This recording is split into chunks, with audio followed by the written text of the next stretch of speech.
Wellman TV. Ricardo Willis. Kabanata 826, Your Young Master, Doomed. Nang pumunta si Ricardo sa Earth Temple sa pagkakataong ito ay para pakalmeyan ang sarili niyang estado ng pag-iisip. Ngunit sa daan pabalik sa hotel, ang kanyang panloob na kaguluhan ay naging ganap na hindi naaayos. Siya ay napuno ng isang pagpatay na layunin. Dapat mamatay si Chase. Siyempre, hindi lang dahil sa puot ng kabilang partido sa kanya, ngunit may isa pang dahilan na nag-udyok sa kanya na pumatay. Sa kasalukuyan, naabot na ni Ricardo ang kalagitnaan ng yugto ng nascent soul realm. Dahil man ito sa mga nagising na alaala ng paglilinang sa loob ng kanyang mana o sa iba't ibang kasulatan na nabasa niya, hindi na siya ang walang muwang na magsasaka. Siya ay bihasa sa maraming karaniwang mga prinsipyo ng paglilinang. Ang isa sa mga prinsipyong ito ay kilala bilang, isang landas, isang dao. Sa pagitan ng langit at lupa, mayroong maraming panuntunan ng Heavenly Dao na nagpapanatili sa operasyon ng isang mundo. Ang ilang mga patakaran ng Heavenly Dao ay karaniwan, tulad ng water path o fire path sa loob ng 5 elements. Karamihan sa mga cultivator na maaaring pumasok sa nascent soul realm ay mauunawaan ng Dao batay sa kanilang nagising na pangangatawan. Halimbawa, karaniwang nauunawaan ng mga magsasaka na may katangiang tubig ang daan ng tubig, habang ang mga may katangiang apoy ay karaniwang nauunawaan ang daan ng apoy. Katulad nito, ginaisang ni Ricardo ang kanyang thunder attribute na pangangatawan at, bukod sa pagmaster ng embryonic form ng Way of Death, malamang na mauunawaan niya ang embryonic form ng thunder at lightning path sa hinaharap. Sa pag-abot sa Void Reclusion Realm, kailangan ng isa na maperpekto ang embryonic form ng Thunder at Lightning Path para makalusot. Kasama rito ang prinsipyo ng, isang landas, isang dao. Ang dakilang dao ng langit at lupa, ang 5 elemento, at maraming cultivator ay maaaring makabisado ang mga ito ng walang pagiging eksklusibo. Gayunpaman, ang ilang mga espesyal na landas tulad ng daan ng kamatayan, landas ng buhay, kadiliman, liwanag na landas, kulog at kidlat, at ang landas ng pagpatay ang mga batas ng landas ng langit na ito ay nagtataglay ng panuntunan ng pagiging eksklusibo. Sa madaling salita, sa anumang oras sa mundong ito, isang tao lamang ang makakaunawa sa mga espesyal na landas na ito. Ang pangalawang tao ay hindi maaaring lumitaw. Sa madaling salita, kung nahawakan na ngayon ni Ricardo ang embryonic na anyo ng Thunder at Lightning Path, hanggat hindi namatay si Chase, ang kanyang embryonic law ay hindi kailanman maaaring mag-evolve sa isang kumpletong Thunder at Lightning Path. Dahil nahawakan na ni Chase ang Thunder at Lightning Path sa mundong ito bago si Ricardo. Hanggat siya ay nananatiling buhay, ang iba ay hindi magagawang duplicate ito. Sa ganitong sitwasyon, nang si Ricardo, na nagtataglay din ng Thunder at Lightning Constitution, ay pinatay si Chase, na nakabisado ang Thunder at Lightning Path, malaki ang posibilidad na direktang mauunawaan niya ang Thunder at Lightning Path. Parang pang-aagaw ng yaman. Sa makatuwid, si Chase ang naging target ni Ricardo para sa tiyak na kamatayan. Kung ang kabilang partido ay isang kaibigan sa halip na isang kaaway, hindi mababaliw si Ricardo at papatayin ang kanyang mga mahal sa buhay upang agawin ang kapangyarihan ng landas. Ngunit ang katotohanan ay lubos na kabaligtaran. Napakasama ng pakikitungo sa kanya ng kabilang partido, hindi lamang pinahiya siya kundi pati na rin ang panawagan para sa kanyang kamatayan. Wala nang masasabi pa. Mamatay man siya, o mamatay ako. Sa mundong ito, isa lang ang makakabisado sa daan ng kulog at kidlat. Katulad nito, kung isang araw ay makatagpo si Ricardo ng isang magsasaka na nakabisado ang daan ng kamatayan at ang ibang tao ay isang estranghero o kahit na isang kaaway, gagawin ni Ricardo ang lahat upang patayin sila. Masasabi lang na sa mundo ng cultivation, ito ay survival of the fittest. Bukod dito, si Ricardo ay hindi kailanman nagpakita ng awa. Ang lamang niya ay nakalaan lamang sa mga taong pinapahalagahan niya. Pagkalipas ng ilang araw, sa isang mapalad na araw, sa kaibuturan ng Marilag at kamanghamanghang Kunlun Mountain Range, sa gitna ng isang lugar na hindi nakatira, sunod-sunod na lumitaw ang mga figure. Pinamunuan sila ng mga disipulo ng sinaunang Kunlun Divine Mountains, nawala sa mga iglap nang pumasok sila sa domain ng sekta. Ang Kunlun Divine Mountains, isa sa pinakamakapangyarihang sinaunang puwersa, ay nagpapanatili ng magandang relasyon sa Order Warden Organization. Sa pagkakataong ito, pinili ng Order Warden Organization na idaos ang Star Path Seed Selection Tournament sa mahalagang lupain na ito ng Kunlun Divine Mountains. Sina Ricardo, Elder Fiery Dragon, at Win, sa ilalim ng patnubay ng isang disipulong Kunlun, ay pumasok sa sakop ng sekta. Ang sakop ng sekta ng sinaunang at makapangyarihang sekta na ito ay hindi kapani-paniwalang malawak, na umaabot ng daan-daang milya. Ang mga bulubundukin ay nakaunat, na may maayos na pagkakalagay at magagandang istruktura. Ang espiritual na enerhiya ng langit at lupa ay tila natipon sa ethereal na ambon, na bumabalot sa mga practitioner at nagbibigay sa kanila ng walang katulad na kaganhawahan. Sa wakas, ang lahat ng mga kinatawan ng mga sekta at pamilya ay dinala sa isang Grand Martial Arena sa loob ng Kunlun Divine Mountains. Ang Martial Arena na ito ay napakalaki at maihahambing sa layo mula sa gate hanggang sa pangunahing bulwagan ng isang sinaunang palasyo, na umaabot sa mahigit 12 kilometro. Sa paligid ng Martial Arena ay maraming stand. Sa sandaling ito, lahat ng mga kalahok ay natipon sa Martial Arena. Kasama nila ang mga senior servant at attendant ng iba't ibang sekta at pamilya, na nakaayos sa mga stand na nakapalibot sa arena. Tumingin si Ricardo sa paligid, puno ng pagtataka ang mukha. Ang daming tao. Napatikip ng labi si Win, ang chubby girl, sa paghanga. Lahat ba sila kalahok? Hindi napigilan ni Sylvester na sabihin ang kanyang pagdududa. Kung tutuusin, napakaraming tao. Malamang. Ang bawat isa sa kanila ay may batang mukha, at ang kanilang lakas ay nasa itaas ng nascent soul realm. Kung hindi sila kalahok, ano sila? Pero hindi ko inasahan na maraming tao. Marahil ay may higit sa 2,000 kalahok. Gulat na bulalas ni Erasmus. Oo naman. Sa nakatagong kaharian, mayroong mahigit 100 maimpluwensyang sekta at 42 makapangyarihang sinaunang puwersa. Sa karaniwan, ang bawat sekta ay nagpapadala ng 10 kalahok, na nagdaragdag ng halos 2,000 tao. At saka, may mga puwersang nagpapadala ng mga team, hindi lang 10 individual, kalkulado at sinabi ni Ricardo. Lahat sila ay mahuhusay na magsasaka. I wonder if we can stand out among them, Ricardo said, calming down his inner shock. Ang taba ng mukha ni Win ay kumikislap habang nagsasalita ng walang kumpiyansa. Siguradong magtatagumpay ang young master. Tumingin si Sylvester kay Ricardo na may determinadong ekspresyon. Oo. Ang young master ay isang napakapangit na talento. Tiyak na mamumukod tangi siya at mapipili bilang binhi ng Star Path. Tumango si Win, ang chubby girl, bilang pagsang-ayon, puno ng kumpiyansa kay Ricardo. Alam ng lahat sa Sun Moon Sect na nang sumailalim si Ricardo sa pagbibinyag ng Dragon Ancestor, tiniis niya ang kapangyarihan ng 250 dragon. Nakaligtas pa siya sa Temple of the Dragon Ancestor at nakuha ang pagkilala sa Dragon Ancestor. Kung ang isang tulad niya ay hindi mapipili bilang binhi ng Star Path, sino kaya? Your young master. Siya ba?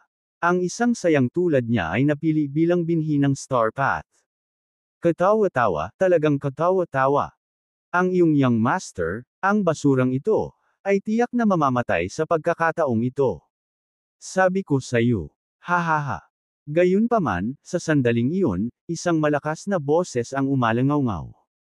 Kabanata 827, Salamin ng mga pagsubok. Si Chase at mga disipulo mula sa Tian Shan Sect at Hagpid Sect ay nagkataong hindi kalayuan sa Ricardo at sa kanyang grupo sa sandaling ito. Tiningnan ni Chase si Ricardo na may halong masamang tingin, may halong di-disguised na intensyon na pumatay. Para bang tahasan niyang sinasabi kay Ricardo, papatayin kita. Ang mga disipulo mula sa Tian Shan Sect at Hagpid Sect sa tabi niya ay inilipat din ang kanilang tingin kay Ricardo, ang kanilang mga mata ay nagpapakita ng puot. Bilang apo ng Sect Master ng Tian Shan Sect, natural na si Chase ang gustong pasayahin ng mga disipulo mula sa Tian Shan Sect at Hagpid Sect.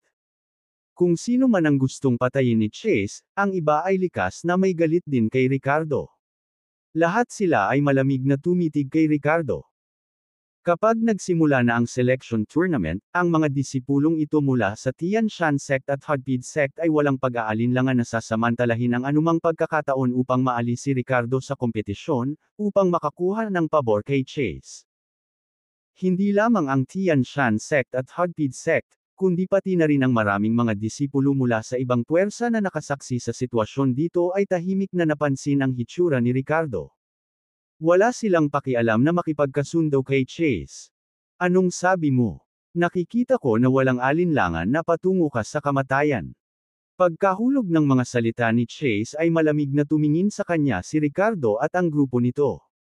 Itinuro pabalik ni Win, ang chubby girl, si Chase na may init ng ulo.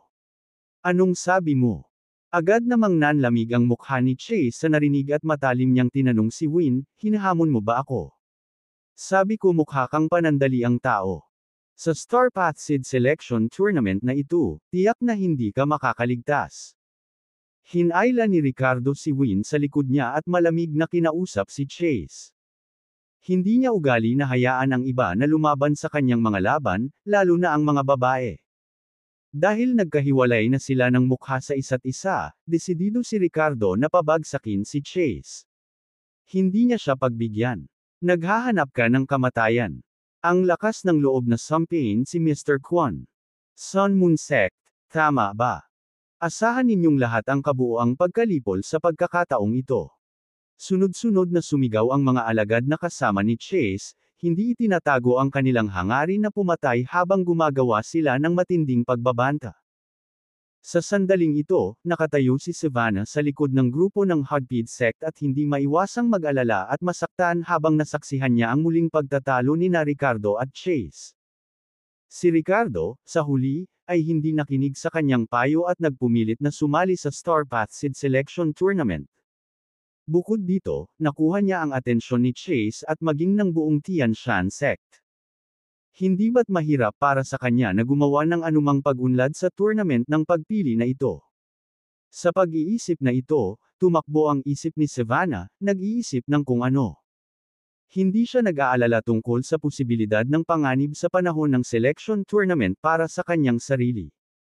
Buong-buo ang kanyang pag-iisip sa sitwasyon ni Ricardo. Tahimik. Sa sandaling iyon, isang marilag at kahangahangang boses ang biglang umalangaw sa buong martial arena. Nakikita ng lahat ang ilang figure na nakatayo sa isang mataas na plataporma sa hilagang direksyon ng arena. Bagamat sila ay nasa malayo, naramdaman pa rin ng mga kalahok na disipulo ang napakalakas na aura na nagmumula sa kanila. Makapangyarihang mga eksperto sa Fragmentation Void, tama ba? Nakakatakot na aura. Itinuturing ko ang aking sarili na napakatalino, ngunit sa pagharap sa gayong pag-iral, natatakot akong madali akong mapatay sa isang kamay. Order Warden ba iyon? O baka isang senior mula sa Kunlun Divine Mountains?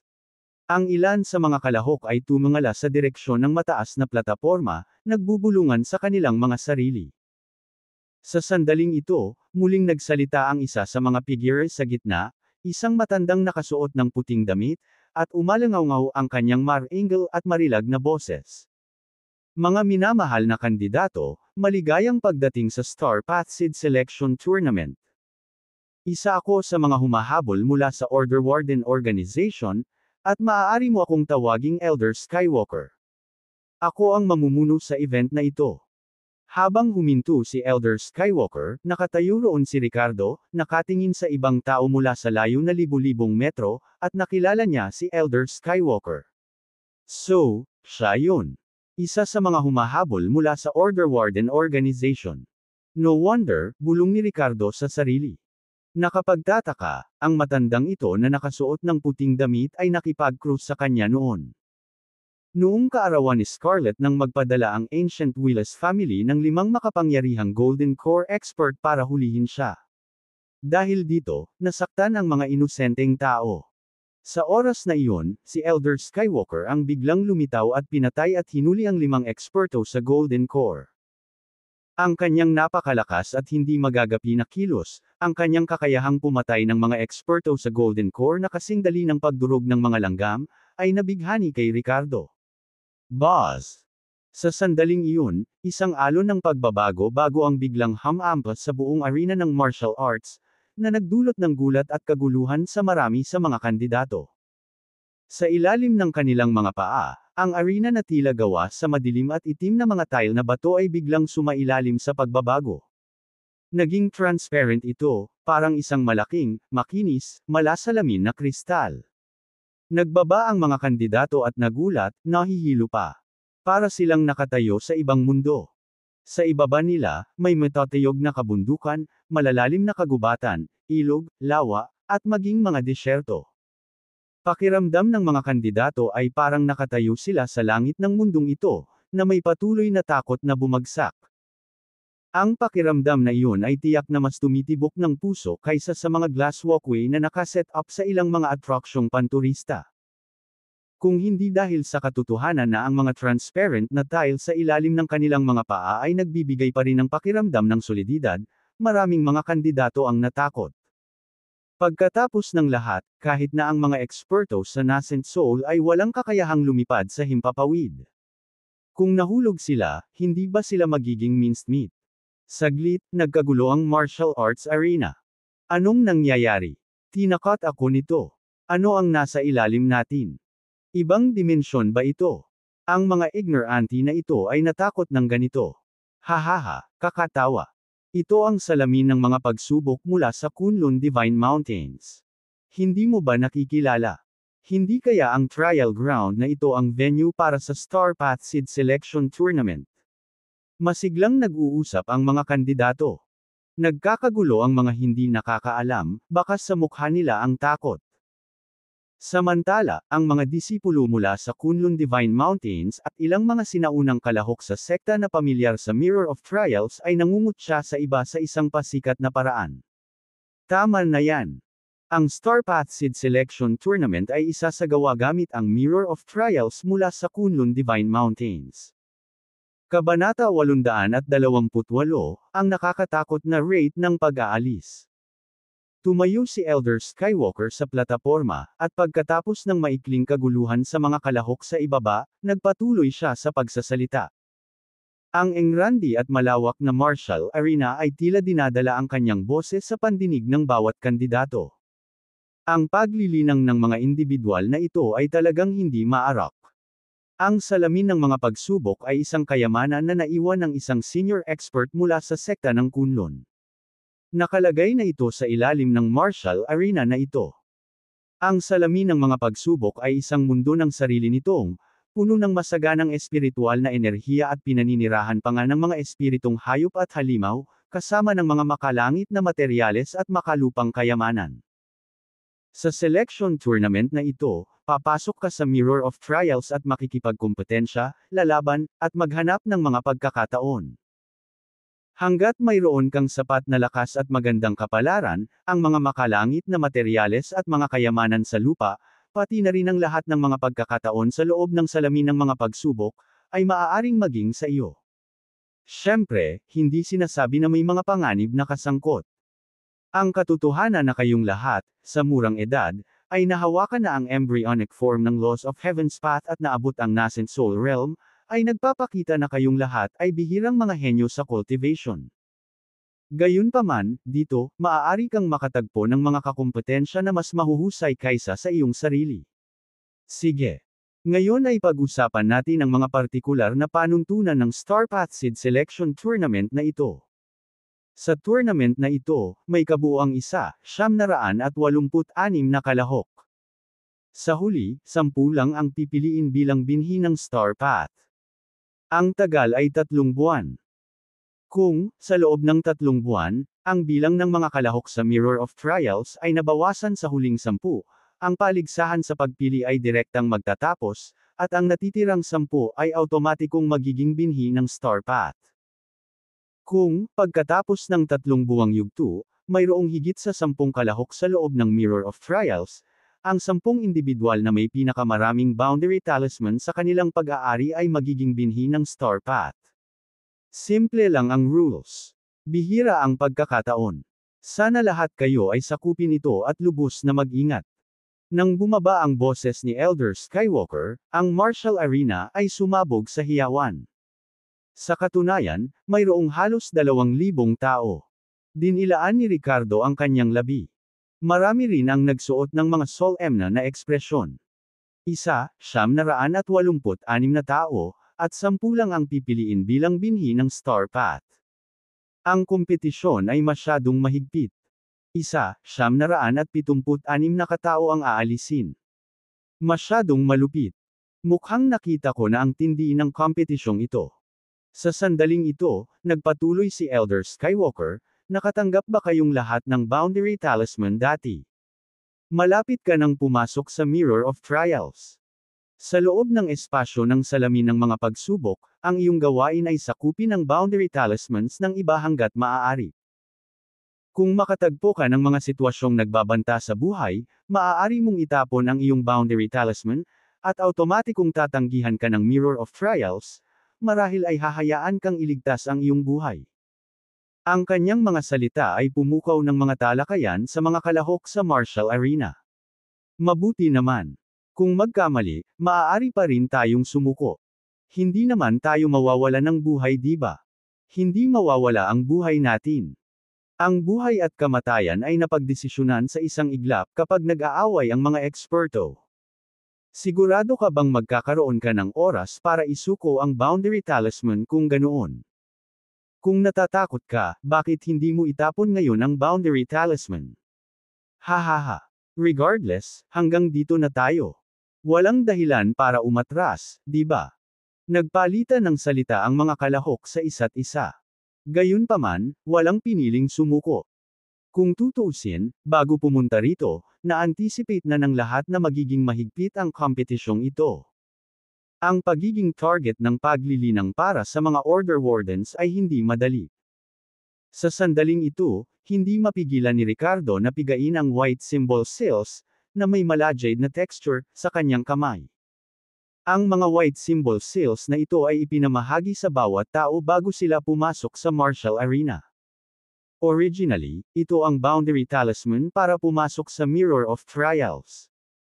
Kung pinatay o kusang loob na inabandona, ang isa ay mapapatalsik mula sa salamin ng mga pagsubok. Kailangan kong mabuhay at magpatuloy. Upang maging ika-10 iyon. Naisip ni Ricardo sa kanyang sarili, ang kanyang titig ay matatag. Sa sandaling ito, ipinagpatuloy ni Elder Skywalker ang pagpapaliwanag sa mga tuntunin ng pagtitipon. Matapos makapasok sa Mirror of Trials, ang mga kalahok ay hindi pinapayagang gumamit ng anumang kayamanan, divine weapons, talismans, o anumang panlabas na bagay. Maaari lamang silang umasa sa kanilang sariling lakas upang makipagkompetensya at lumaban. Kung hindi, sila ay direktang maaalis mula sa Mirror of Trials, mawawala ang kwalipikasyon upang maging isang binhi ng Star Path. Pagkatapos ng lahat, ang nais makita ng Order Warden Organization ay hindi ang mga kayamanan o divine weapons sa mga kalahok na ito, ngunit ang kanilang sariling mga kwalipikasyon at potensyal. Isinasaalang-alang ang mga gawin ng ilang kalahok na gumagamit ng ilang mga armas. Ang Kunlun Divine Mountains ay naglagay ng daan-daang mga rack ng armas sa martial arena.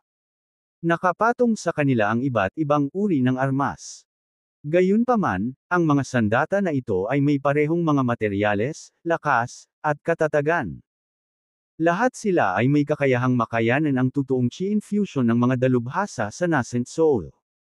Upang matiyak ang ganap na pagkamakatarungan. Sige. Ang mga kailangang kumuha ng sandata ay maaaring pumili ng isa para sa kanilang sarili. Pagkatapos ng tagal ng isang stick ng incenso, magsisimula ang Mirror of Trials. Matapos ipahayag ang lahat ng mga bagay, bumulalas ng malakas si Elder Skywalker. Habang bumagsak ang kanyang mga salita, ang karamihan sa mga kalahok sa martial arena ay tumungo sa pinakamalapit na mga racks ng armas, na pumipili ng mga armas na angkop para sa kanilang sarili. Sa oras na ito, lumingon si Ricardo kay Win at sa dalawa pa at sinabing, "Win, Sylvester, Erasmus, pagkatapos pumasok sa Mirror of Trials, malamang nalilito ang bawat kalahok sa isang random na lokasyon. Hindi naman siguro kami magkakasamang apat. Huwag basta-basta, at sakupin ang boundary talisman habang tinitiyak ang iyong sariling kaligtasan. Kung kinakailangan, iwanan ito ng tiyak, maunawaan. Ricardo, ikaw din. Safety muna, tumango si Sylvester at sinabi. Oo, Ricardo, ikaw ang pag-asa ng sekta. Mas mainam na mapili ka bilang binhi ng Star Path, pero huwag mo ring pilitin. Dagdag ni Erasmus. Oo. I agree with that. Same time na tumango si Win. May sarili akong sukat. Hindi ako magbibiro sa sarili kong buhay, huwag kang mag-alala. Ngumiti si Ricardo at tinapik ang balikat ng tatlong tao. Sige, pumili ng armas na nababagay sa iyo. Tumango ang tatlo at naglakad patungo sa mga racks ng armas. Ricardo. Sa sandaling iyon, isang kaaya-ayang boses na may pahiwatig ng pagiging komplikado at pag-aalala. Lumingon si Ricardo at nakita niya si Savannah na naglalakad na may seryosong ekspresyon. Talaga bang? Wala ka bang balak sumuko?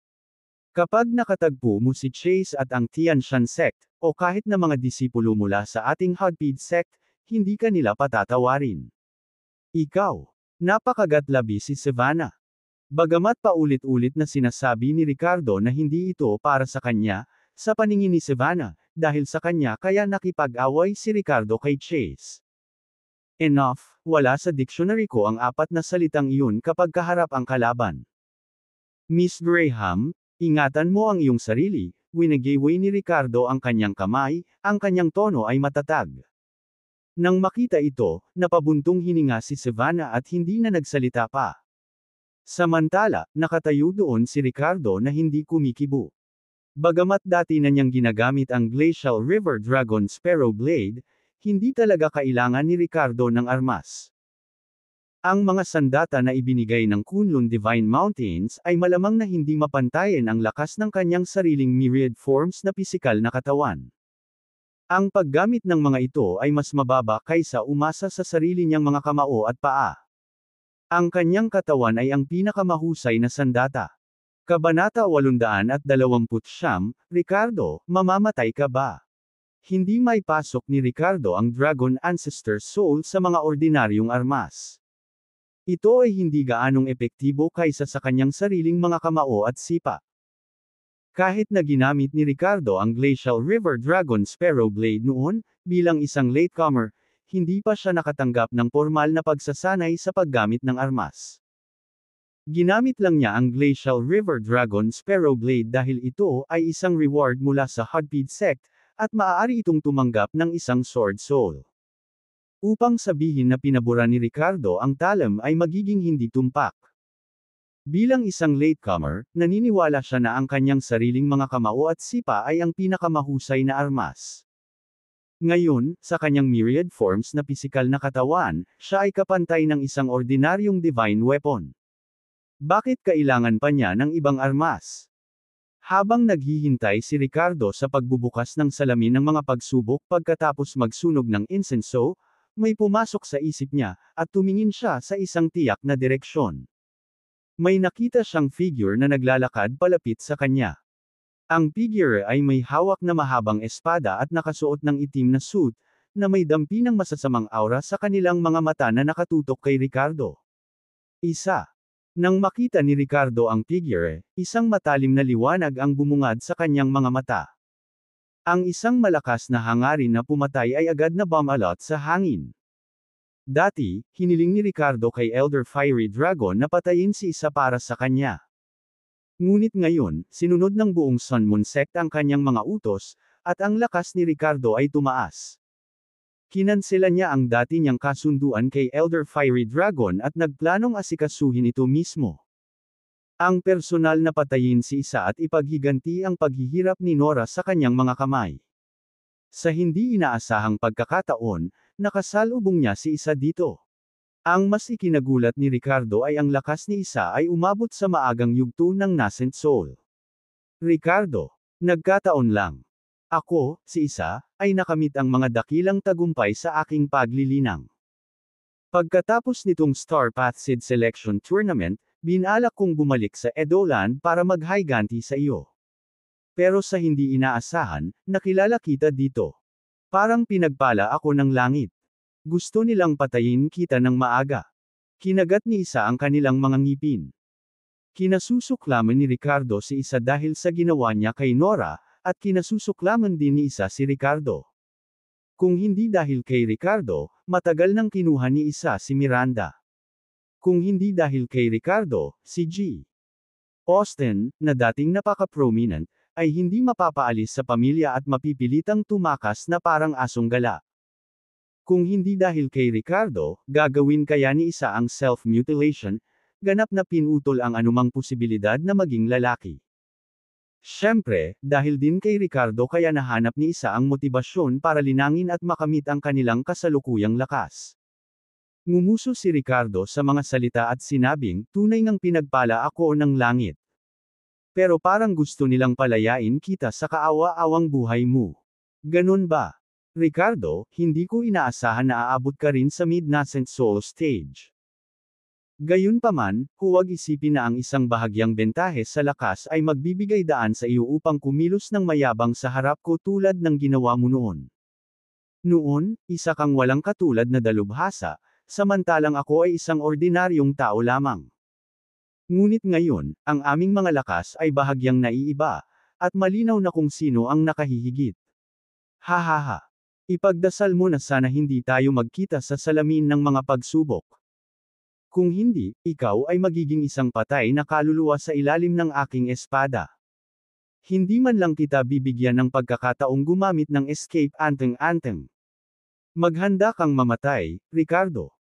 Diretso na itinutok ni Isa ang kanilang espada kay Ricardo, na nagmumula sa isang nakagigimbal na layuning pagpatay.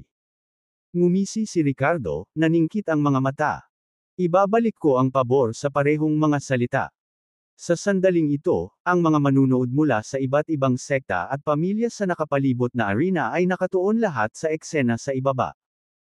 Sa kabila ng kadakilaan ng arena ng martial arts, maging ang mga kasamang tauhan ay mga magsasaka, na may natural na mas matalas na paningin kaysa sa mga ordinaryong tao. Nanatiling nakatutok ang tingin ni Claudia kay Isa sa buong oras. Ang babaeng ito ay naglakbay kasama si Isa at tinanggap ang katotohanan ng pagiging kanilang laruan. Bukod dito, ang walang hiyang mag-asawang ito, na walang mga hangganan, ay patuloy pa rin. Kung ikukumpara sa matandang Arthur na iyon, mas bata at mas gwapo si Isa.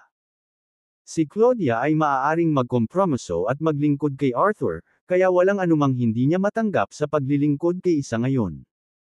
Nakaupo sa mga kinatatayuan, ang tingin ni Claudia ay patuloy na nakatuon kay Isa, at bigla siyang may natuklasan. Ricardo. Ricardo, ikaw ba yan? Ikaw na walang puso at kasuklam-suklam na jerk, sumasali ka rin sa Star Path Seed Selection Tournament. Ang liit ng mundo. Umupo roon si Claudia, na hindi sinasadyang ikinuyom ang kanyang kamao, at sa pamamagitan ng nagngangalit na mga ngipin, sinabi niya, sa susunod na segundo, ang kanyang ekspresyon ay nagbago ng hindi inaasahan, at ang kanyang mga mata ay naging matalas at hindi mapakali, na para bang siya ay neurotic. Nang makitang muli ni Claudia si Ricardo, hindi may larawan ang nararamdaman sa kanyang puso. Pinaghalong iba't ibang emosyon iyon. Alam niyang bulok na siya hanggang sa kaibuturan. Ang dating Ricardo ay hindi na muling tumingin sa kanya, lalo pat makipagkasundo sa kanya. At ngayon, mas naging imposible. Ang imposibilidad na ito, kasama ang psikolohikal na agwat ng makita si Ricardo, ay ginawa ni Claudia na galit kay Ricardo hanggang sa buto. Ricardo, mamamatay ka ba? Talagang gagawin mo? Pumunta ka sa impyerno, ikaw bastard. Pumunta ka sa impyerno. Paulit-ulit na nagmura si Claudia sa kanyang puso. Ngunit sa sandaling naisip niya na si Ricardo ay talagang namamatay, sa ilang kadahilanan, ang kanyang puso ay walang laman. Boss! Noon lang, biglang naganap ang isang espesyal na pagbabago. Ang maaliwalas at napakalaking martial arts arena na makinis na ibabaw ay parang tubig. Biglang nawala ang mga kalahok na nakatayo sa martial arts arena. Isa-isa silang pumasok sa Mirror of Trials. Malabo na nakikita ng mga tao sa stand ang mga nagkalat na figure ng mga langgam sa mundo ng Mirror of Trials. Nagsimula na. Naway tumayo ang aking young master. Bas, kailangan mong mabuhay. Ang mga kasamang tao ay nanalangin sa loob para sa kanilang sariling mga kalahok. Sa sandaling ito, naramdaman lamang ni Ricardo ang pagbabago ng tanawin sa harap ng kanyang mga mata, at natagpuan niya ang kanyang sarili sa gitna ng isang primitive na gubat. Ang mga matataas na puno ay umakyat sa langit, isang tanawin na imposibleng makita sa modernong lipunan, posible lamang sa isang lugar na may tulad na mayamang espiritual na enerhiya. Hindi napigilan ni Ricardo na huminga ng malalim. Nakaramdam siya ng sobrang komportable sa espasyo nitong Mirror of Trials. Hindi lamang dahil sa mayamang espiritual na enerhiya dito, kundi dahil din sa isang tiyak na enerhiya na tumatagos sa lahat ng dako. Ito ang kapangyarihan ng araw at buwan. Maaaring ang enerhiyang ito ay ang kapangyarihan ng araw at buwan na aking hinihigop habang nililinang ang Sun Moon Cultivation Technique. Bakit may napakaraming kapangyarihan ng araw at buwan sa salamin ng mga pagsubok na ito? Namilog ang mga mata ni Ricardo, at bulong niya sa sarili. Pagkatapos, isang ecstatic expression ang lumitaw sa kanyang mukha. Kabanata 830, Pagtitipon ng mga henyo. Sigurado si Ricardo, wala siyang nararamdamang mali. Ang ningning ng araw at buwan ang nagpapaliwanag sa mundong ito. Ang kapangyarihan ng araw at buwan ay talagang naruroon sa bawat sulok ng mundo. Ang labas ng mundo ay napuno din ng kapangyarihan ng araw at buwan, ngunit ito ay wala kahit saan na halos kasing konsentrada gaya ng sa salamin ng mga pagsubok. Ang pagkakaiba ay tulad ng agwat sa pagitan ng labas ng mundo at ang espiritual na enerhiya ng mga sinaunang martial sects. Hindi lamang ito puro, ngunit ito rin ay napakadalisay. Sinubukan ito ni Ricardo at na-activate ang Sun Moon Cultivation Technique, na naging sanhi ng power of the Sun and Moon sa nakapaligid na kapaligiran na tumalon sa kanyang katawan na parang tubig. Ang kapangyarihang panlalaki ng araw ay nagpalakas sa kanyang pisikal na katawan, habang ang kapangyarihang pambabae ng buwan ay nagpalusog sa kanyang kaluluwa. Sobrang bilis. Sa bilis na ito, sa tagal ko sa Mirror of Trials, ang aking pisikal na katawan ay malamang na makapasok sa isang mas mataas na kaharian na lampas sa myriad forms at maabot ang antas ng Sky Shaker. Ang aking espiritual na lakas ay maaari ding umabot sa isang mas mataas na antas, makapasok sa internal fusion realm ng walang pag-aalinlangan. Bakas sa mga mata ni Ricardo ang tuwa. Naka-crossleg siya, puno ng ambisyon, handang magsaka ng direkta. Ang paghahanap ng iba pang kalahok at pag-agaw sa kanilang boundary talismans ay maaaring maghintay. Hanggat ang kanyang lakas ay lalong bumuti, bakit mag-alala na hindi maagaw ang isang boundary talisman? Sa sandaling ito, sa pagbukas ng salamin ng mga pagsubok, ang ibabaw ng martial arena ay muling naging isang transparent na parang salamin, at ang mga alon ay nawala. Sa isang sulyap, ito ay tila isang napakagandang higanteng screen. Hinahayaan ng lahat na masaksihan ang lahat ng nangyari sa loob ng Mirror of Trials, space. Siyempre, sa panunood lamang, imposibleng makita kung ano ang nangyayari sa pagitan ng mga kalahok. Tanging ang kontemporaryong sect master ng Kunlun Divine Mountains, na nakatayo sa tabi ni Elder Skywalker, ang nagmamanipula sa sinaunang Treasure Mirror of Trials. Para bang ang camera ay maaaring magpalipat-lipat ng mga pananaw, mag-zoom in sa mga eksena ng mga key na kalahok na nakakuha ng atensyon ng lahat. Ang salamin ng mga pagsubok mula sa Kunlun Divine Mountains ay talagang pambihira. Sa mataas na plataporma, ngumiti si Elder Skywalker at nagpuri. Si Master Ho, ang pinuno ng Kunlun, ay tumugon ng mapagpakumbaba ngunit hindi maitago ang bakas ng pagmamalaki sa kanyang mga mata. Elder Skywalker, nambobola mo kami. Karangalan namin para sa Kunlun Divine Mountains na mapili ang binhi ng Star Path sa loob ng Mirror of Trials. Ayon sa alamat, ang salamin ng mga pagsubok ay isang sinaunang kayamanan na nilikha ng ating Kunlun Patriarch. Hinati niya ng kutsilyo ang puso ng Kunlun Divine Mountains at nilagyan ito ng power of the Sun and Moon para likhain ang artifact na ito. Ang mundo sa loob ng salamin ng mga pagsubok ay nakonkreto ng sariling espiritual na lakas ni Kunlun Patriarch.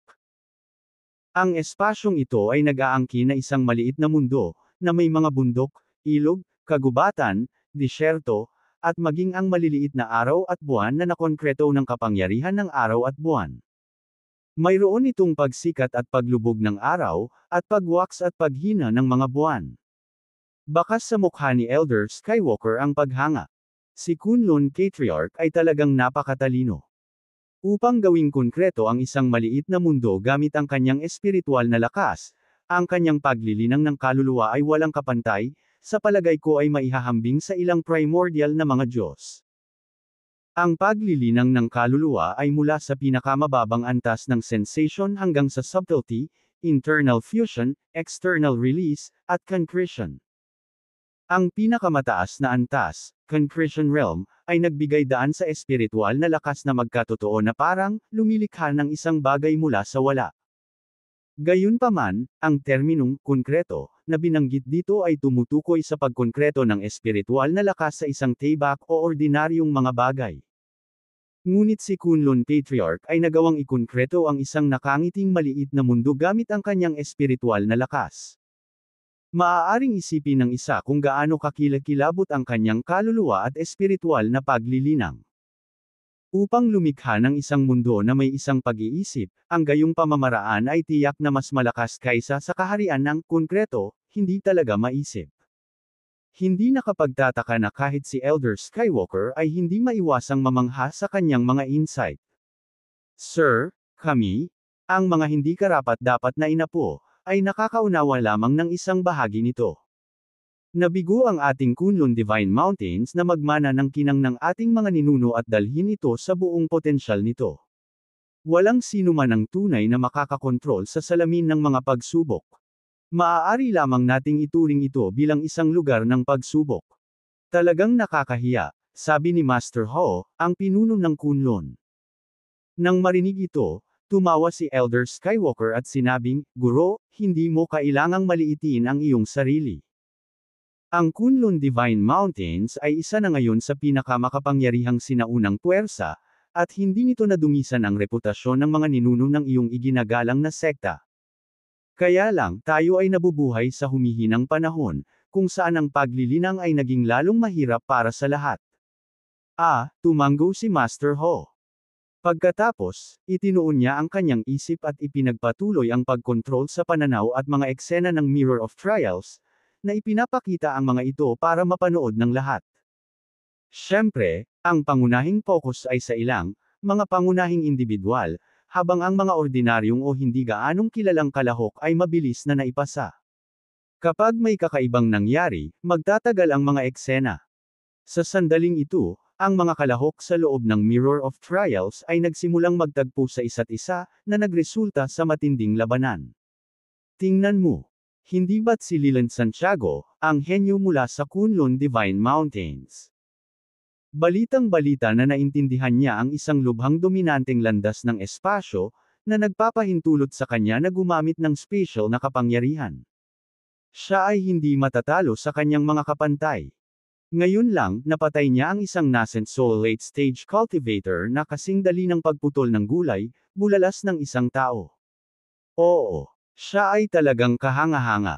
Natural, ang pinuno ng Kunlun ay magbibigay pansin sa sitwasyon ng kanilang natatanging disipulo. Ang mga eksena ay hindi maiiwasang magwawalis kay Leland, ang pinakamataas na henyo ng Kunlun Divine Mountains, na nagpapahintulot sa lahat na masaksihan ang kanyang kapangyarihan. Ang landas ng kalawakan ay talagang isang makapangyarihan at natatanging batas ng landas ng langit. Ito ay gumanap ng isang mas malaking papel sa panahon ng mga labanan. Ang karunungan sa landas ng espasyo ay nagpapahintulot sa isa na masira ang espasyo, na nagiging sanhi ng pag-atake ng kalaban upang lumihis. Higit pa rito, pinaganya nito ang sariling pag-atake upang agad na maabot ang kalaban. Ang kakayahang ito na pansamantalang mag-teleport ay hindi dapat kutsain. Ngayon lang, nang makatagpo si Leland ng isang kalahok sa nascent soul late stage, direkta siyang nag-teleport sa likod nila at pinugutan sila ng ulo ng isang strike. Ito ay hindi kapani-paniwalang malinis at mahusay, na nakahuli sa kalaban. Hindi rin dapat maliitin si Adele Harper, ang diwata mula sa Panglay Ferry Island. Sinasabing nahawakan niya ang mga simulain ng tatlong magkakaibang landas sa Nascent Soul Realm, na nagpapakita ng nakakatakot na talento. Ang kombinasyon ng tatlong landas na ito ay nagwawasak. At saka, sabi nga, kasing ganda ng isang celestial being, komento ng isa pang tao. Kung makakatagpo ng anak ko si Adele sa salamin ng mga pagsubok, ito ay isang hindi inaasahang pagkikita. Sabi ng isang tao. Nagde-daydream ka. Retorted ng isa pa. Pambihira din ang paghabol mula sa Tian Shan sect. Talagang pinagkadalubhasaan niya ang landas ng mga tunay na batas sa Nascent Soul Realm, hindi lamang ang mga simulain. Sa pagkakataong ito, ang Ulrich na ipinadala ng Broken Pulse sect ay Kat-Anji Tangi din. Para sa mga kalahok mula sa Porter family ng Northern Border, isa sa apat na pinakamakapangyarihang. Kabanata 826, Your Young Master, Doomed. Nang pumunta si Ricardo sa Earth Temple sa pagkakataong ito ay para pakalmehin ang sarili niyang estado ng pag-iisip. Ngunit sa daan pabalik sa hotel, ang kanyang panloob na kaguluhan ay naging ganap na hindi naaayos. Siya ay napuno ng isang pagpatay na layunin. Dapat mamatay si Chase. Siyempre, hindi lang dahil sa puot ng kabilang partido sa kanya, ngunit may isa pang dahilan na nag-udyok sa kanya na pumatay. Sa kasalukuyan, naabot na ni Ricardo ang kalagitnaan ng yugto ng Nascent Soul Realm.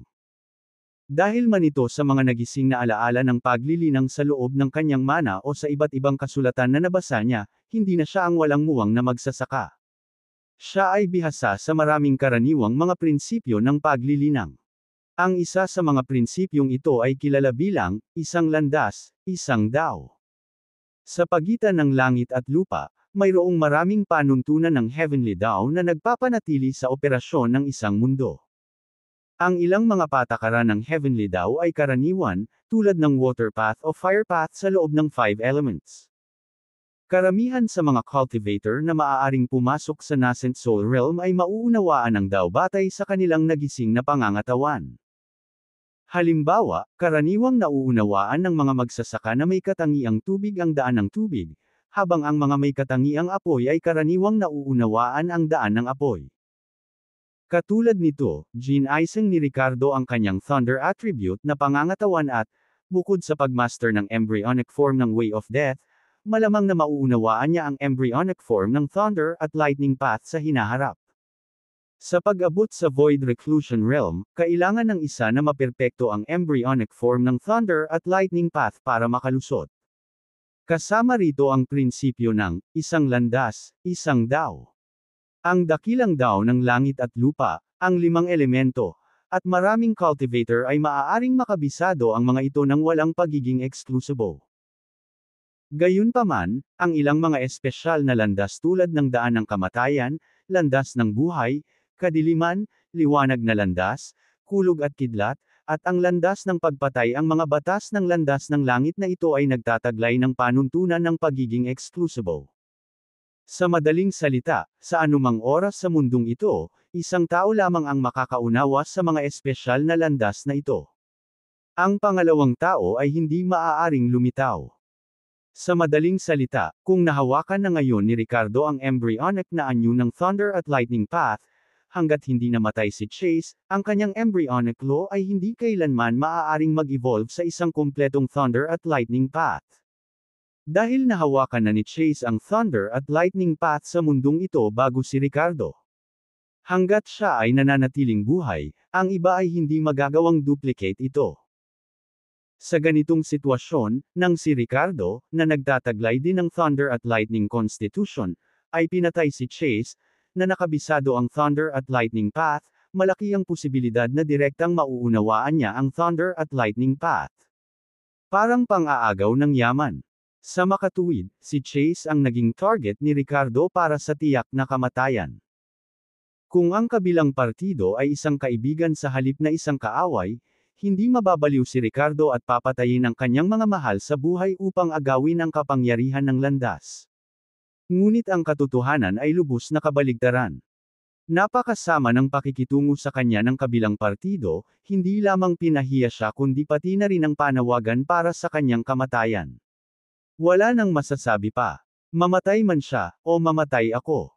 Sa mundong ito, isa lang ang makakabisado sa daan ng kulog at kidlat. Katulad nito, kung isang araw ay makatagpo si Ricardo ng isang magsasaka na nakabisado ang daan ng kamatayan at ang ibang tao ay isang estranghero o kahit na isang kaaway, gagawin ni Ricardo ang lahat upang patayin sila. Masasabi lang na sa mundo ng cultivation, ito ay survival of the fittest. Bukod dito, si Ricardo ay hindi kailanman nagpakita ng awa. Ang lamang niya ay nakalaan lamang sa mga taong pinapahalagahan niya. Pagkalipas ng ilang araw, sa isang mapalad na araw, sa kaibuturan ng Marilag at kamangha-manghang Kunlun Mountain Range, sa gitna ng isang lugar na hindi nakatira, sunod-sunod na lumitaw ang mga figure. Pinamunuan sila ng mga disipulo ng sinaunang Kunlun Divine Mountains, na wala sa mga iglap nang pumasok sila sa domain ng sekta. Ang Kunlun Divine Mountains, isa sa pinakamakapangyarihang sinaunang puwersa, ay nagpapanatili ng magandang relasyon sa Order Warden Organization. Sa pagkakataong ito, pinili ng Order Warden Organization na idaos ang Star Path Seed Selection Tournament sa mahalagang lupain na ito ng Kunlun Divine Mountains.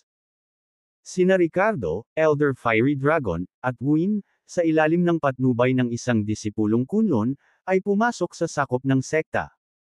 Ang sakop ng sekta ng sinaunang at makapangyarihang sekta na ito ay hindi kapani-paniwalang malawak, na umaabot ng daan-daang milya.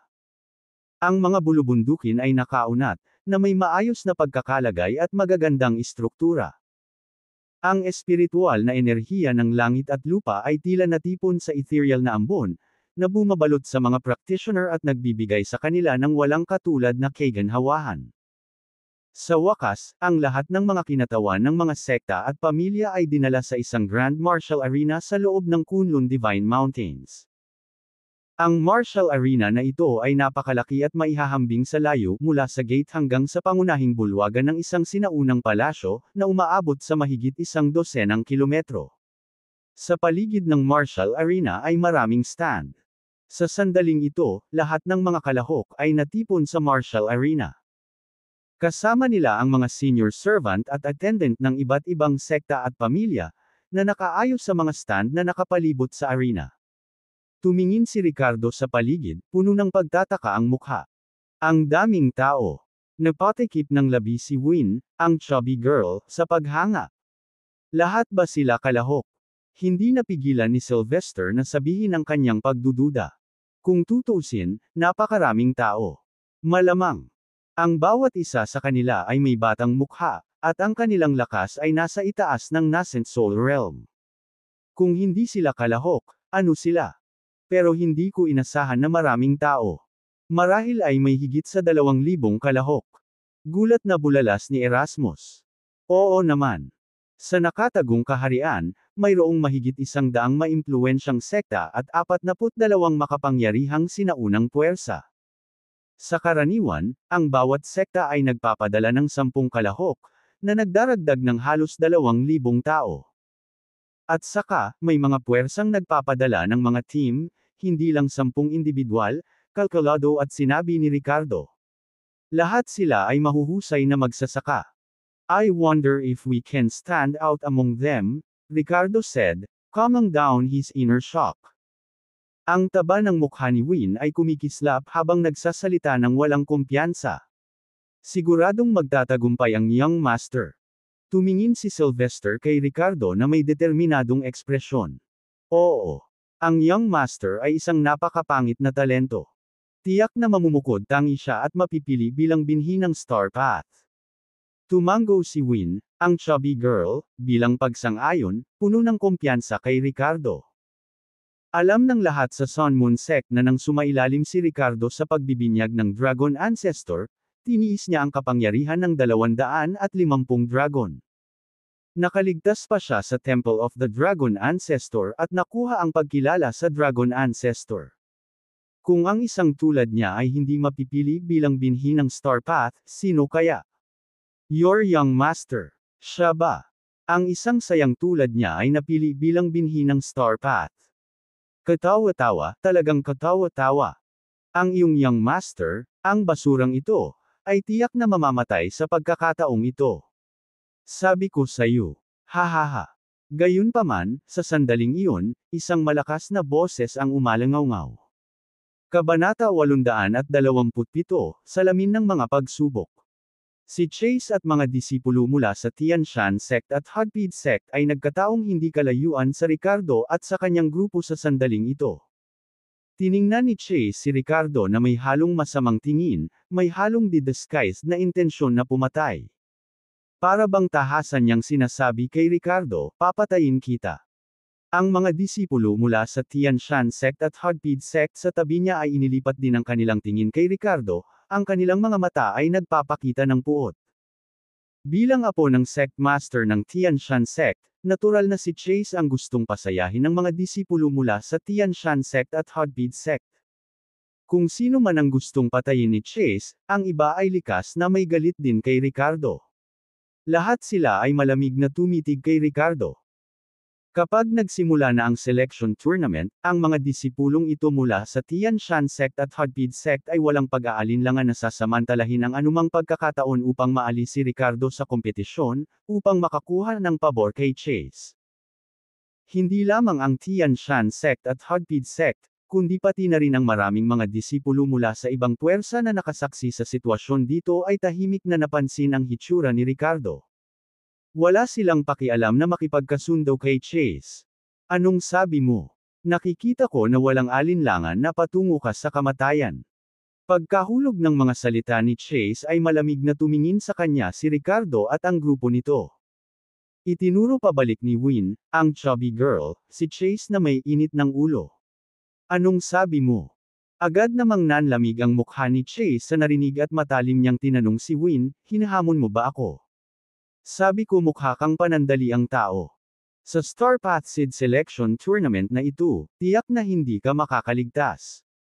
Hinayla ni Ricardo si Win sa likod niya at malamig na kinausap si Chase. Hindi niya ugali na hayaan ang iba na lumaban sa kanyang mga laban, lalo na ang mga babae. Dahil nagkahiwalay na sila ng mukha sa isa't isa, desidido si Ricardo na pabagsakin si Chase. Hindi niya siya pagbigyan.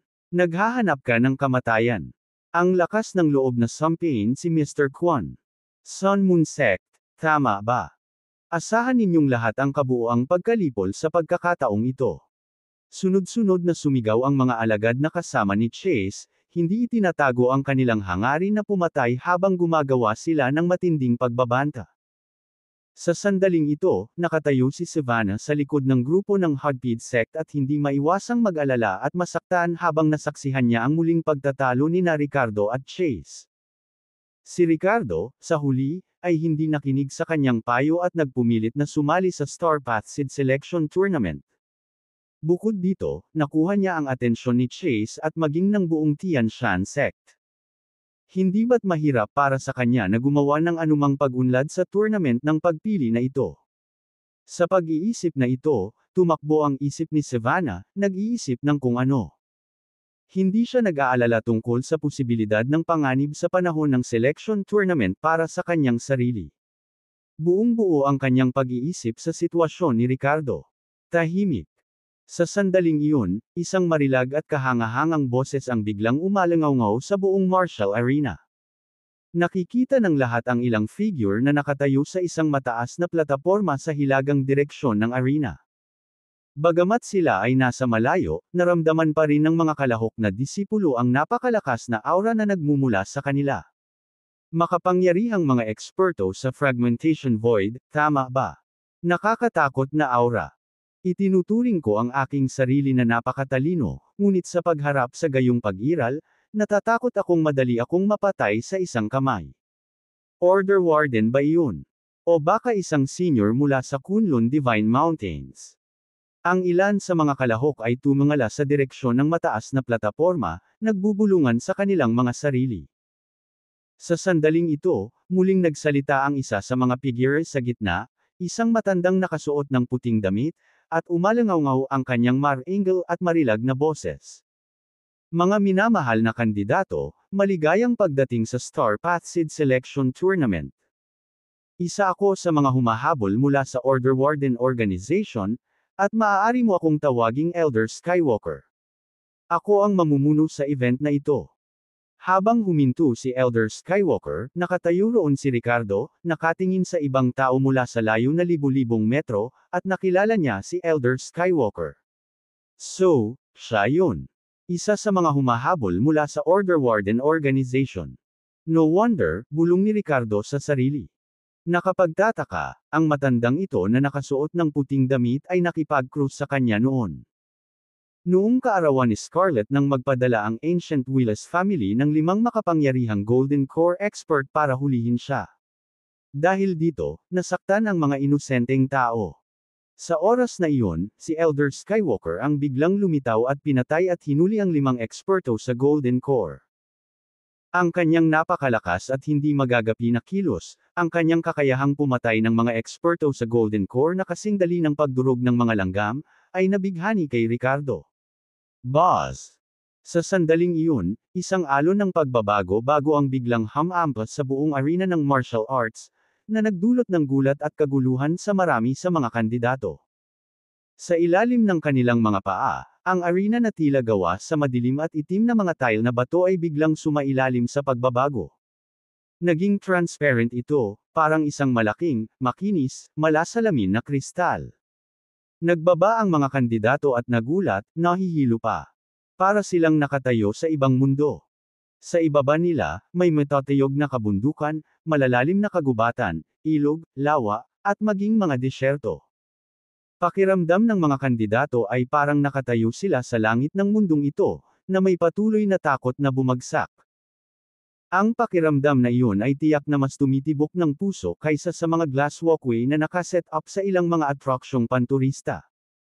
Kung hindi dahil sa katotohanan na ang mga transparent na tile sa ilalim ng kanilang mga paa ay nagbibigay pa rin ng pakiramdam ng solididad, maraming mga kandidato ang natakot. Pagkatapos ng lahat, kahit na ang mga eksperto sa Nascent Soul ay walang kakayahang lumipad sa himpapawid. Kung nahulog sila, hindi ba sila magiging minced meat?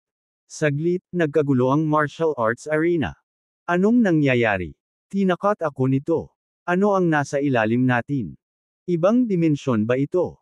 Ang mga ignorante na ito ay natakot ng ganito. Hahaha, kakatawa. Ito ang salamin ng mga pagsubok mula sa Kunlun Divine Mountains. Hindi mo ba nakikilala? Hindi kaya ang trial ground na ito ang venue para sa Star Path Seed Selection Tournament? Masiglang nag-uusap ang mga kandidato. Nagkakagulo ang mga hindi nakakaalam, bakas sa mukha nila ang takot. Samantala, ang mga disipulo mula sa Kunlun Divine Mountains at ilang mga sinaunang kalahok sa sekta na pamilyar sa Mirror of Trials ay nangungutya sa iba sa isang pasikat na paraan. Tama na yan. Ang Star Path Seed Selection Tournament ay isasagawa gamit ang Mirror of Trials mula sa Kunlun Divine Mountains. Kabanata 828, ang nakakatakot na rate ng pag-aalis. Tumayo si Elder Skywalker sa plataporma, at pagkatapos ng maikling kaguluhan sa mga kalahok sa ibaba, nagpatuloy siya sa pagsasalita. Ang engrandi at malawak na martial arena ay tila dinadala ang kanyang boses sa pandinig ng bawat kandidato. Ang paglilinang ng mga individual na ito ay talagang hindi maarak. Ang salamin ng mga pagsubok ay isang kayamanan na naiwan ng isang senior expert mula sa sekta ng Kunlun. Nakalagay na ito sa ilalim ng martial arena na ito. Ang salamin ng mga pagsubok ay isang mundo ng sarili nitong, puno ng masaganang espiritual na enerhiya at pinaninirahan pa nga ng mga espiritong hayop at halimaw, kasama ng mga makalangit na materyales at makalupang kayamanan. Sa selection tournament na ito, papasok ka sa Mirror of Trials at makikipagkompetensya, lalaban, at maghanap ng mga pagkakataon. Hanggat mayroon kang sapat na lakas at magandang kapalaran, ang mga makalangit na materyales at mga kayamanan sa lupa, pati na rin ang lahat ng mga pagkakataon sa loob ng salamin ng mga pagsubok, ay maaaring maging sa iyo. Siyempre, hindi sinasabi na may mga panganib na kasangkot. Ang katotohanan na kayong lahat, sa murang edad, ay nahawakan na ang embryonic form ng Laws of Heaven's Path at naabot ang Nascent Soul Realm, ay nagpapakita na kayong lahat ay bihirang mga henyo sa cultivation. Gayunpaman, dito, maaari kang makatagpo ng mga kakumpetensya na mas mahuhusay kaysa sa iyong sarili. Sige. Ngayon ay pag-usapan natin ang mga partikular na panuntunan ng Star Path Seed Selection Tournament na ito. Sa tournament na ito, may kabuuang 186 na kalahok. Sa huli, 10 lang ang pipiliin bilang binhi ng Star Path. Ang tagal ay 3 buwan. Kung, sa loob ng 3 buwan, ang bilang ng mga kalahok sa Mirror of Trials ay nabawasan sa huling 10, ang paligsahan sa pagpili ay direktang magtatapos, at ang natitirang 10 ay automatikong magiging binhi ng Star Path. Kung, pagkatapos ng 3 buwang yugto, mayroong higit sa 10 kalahok sa loob ng Mirror of Trials, ang 10 individual na may pinakamaraming boundary talisman sa kanilang pag-aari ay magiging binhi ng Star Path.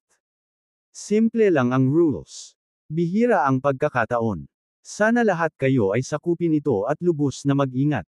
Nang bumaba ang boses ni Elder Skywalker, ang martial arena ay sumabog sa hiyawan. Sa katunayan, mayroong halos 2,000 tao. Dinilaan ni Ricardo ang kanyang labi.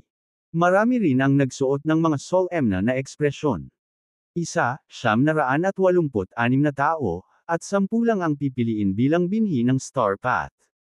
Ang kompetisyon ay masyadong mahigpit. 176 na katao ang aalisin. Masyadong malupit. Mukhang nakita ko na ang tindi ng kompetisyong ito. Sa sandaling ito, nagpatuloy si Elder Skywalker, nakatanggap ba kayong lahat ng boundary talisman dati? Malapit ka nang pumasok sa Mirror of Trials.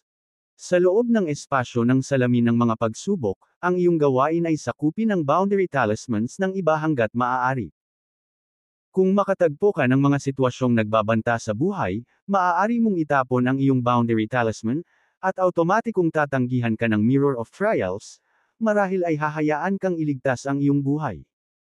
Ang kanyang mga salita ay pumukaw ng mga talakayan sa mga kalahok sa martial arena. Mabuti naman. Kung magkamali, maaari pa rin tayong sumuko. Hindi naman tayo mawawala ng buhay, di ba? Hindi mawawala ang buhay natin. Ang buhay at kamatayan ay napagdesisyonan sa isang iglap kapag nag-aaway ang mga eksperto. Sigurado ka bang magkakaroon ka ng oras para isuko ang boundary talisman kung ganoon? Kung natatakot ka, bakit hindi mo itapon ngayon ang boundary talisman? Hahaha. Regardless, hanggang dito na tayo. Walang dahilan para umatras, di ba? Nagpalitan ng salita ang mga kalahok sa isa't isa. Gayunpaman, walang piniling sumuko. Kung tutuusin, bago pumunta rito, na-anticipate na ng lahat na magiging mahigpit ang kompetisyong ito. Ang pagiging target ng paglilinang para sa mga Order Wardens ay hindi madali. Sa sandaling ito, hindi mapigilan ni Ricardo na pigain ang white symbol seals, na may malajade na texture, sa kanyang kamay. Ang mga white symbol seals na ito ay ipinamahagi sa bawat tao bago sila pumasok sa martial arena. Originally, ito ang boundary talisman para pumasok sa Mirror of Trials. Kung pinatay o kusang loob na inabandona, ang isa ay mapapatalsik mula sa salamin ng mga pagsubok. Kailangan kong mabuhay at magpatuloy. Upang maging ika-10 iyon.